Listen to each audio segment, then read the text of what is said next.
আসসালামু আলাইকুম রহমতুল্লাহি বরকাতু। আজকে চটা রুটি দিয়ে আপনাদেরকে পাস্তা রান্না করে দেখাবো। মাশাল্লাহ, দেখেন পাস্তার কালারটা কতটা সুন্দর, আলহামদুলিল্লাহ। মানে কেউ বলতেই পারবে না এটা খেয়ে যে এটা আমি চটা রুটি দিয়ে বানিয়েছি। তো চলে আসেন মেন রেসিপিতে। স্বাদ মতো লবণ দিয়ে এখানে আমি আটা নিয়েছি 1.5 কাপ। পরিমাণ মতো পানি দিয়ে খুব সুন্দর করে পাতলা একটা গোলা তৈরি করে নেব। তো আমি মিনা শখের রান্নাঘর থেকে সবাইকে জানাচ্ছি অনেক অনেক শুভেচ্ছা। আশা করি সবাই ভালো আছেন, আমিও আলহামদুলিল্লাহ ভালো আছি। তো পাতলা গোলাটা আমি তৈরি করে নিয়েছি। এখন একটা একটা করে পাতলা করে চটা রুটিটা বানিয়ে নেব। আপনারা চাইলে বেলে নেওয়া রুটি দেওয়া করতে পারেন, কোনো সমস্যা নেই। তবে আমি রুটি বেলাবেলির ঝামেলাটা ছাড়া চটা রুটিটা বানিয়ে নিলাম।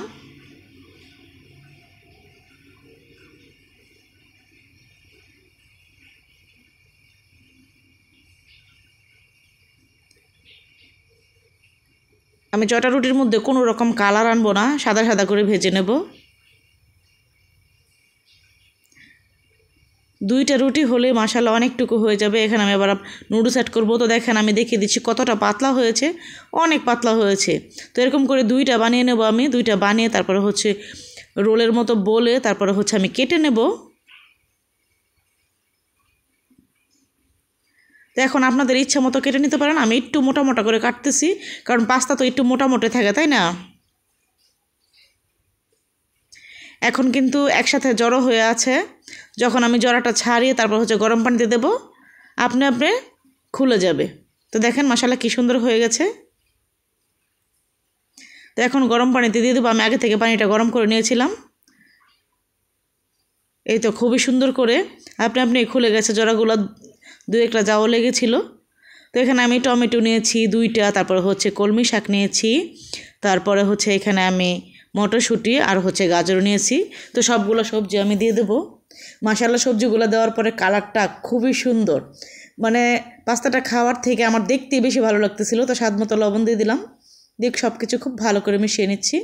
তো এখন একটা নুডলস দিয়ে দিলাম, নুডলসের মশলাটা দিয়ে দিলাম, দিয়ে খুব ভালো করে নেড়ে চেড়ে দিচ্ছি।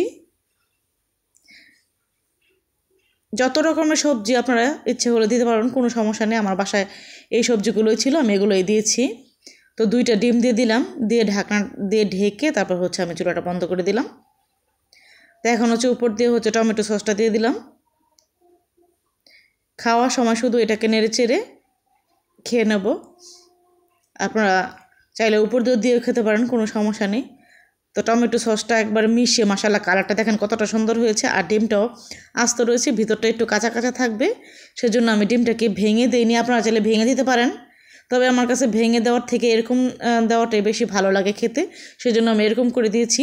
মাশাআল্লাহ কালারটা দেখেন, আর ঝোলটা কতটা ঘন হয়েছে, অতটা বেশি ঘন না আবার অতটাও পাতলা না। মাশাআল্লাহ সব মিলিয়ে অসাধারণ একটা পাস্তা। আপনারা বাচ্চারা যখন পাস্তা খেতে বায়না করবে বা আপনাদের বড়দের যখন মনে চাইবে তখন আপনারা খাইতে পারেন।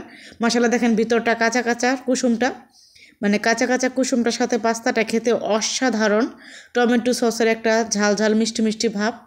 কাঁচামরিচ বাসায় ছিল না, সেজন্য আমি দেইনি। তবে কাঁচামরিচ ছাড়াও মাশাআল্লাহ খুবই সুন্দর হয়েছিল খেতে।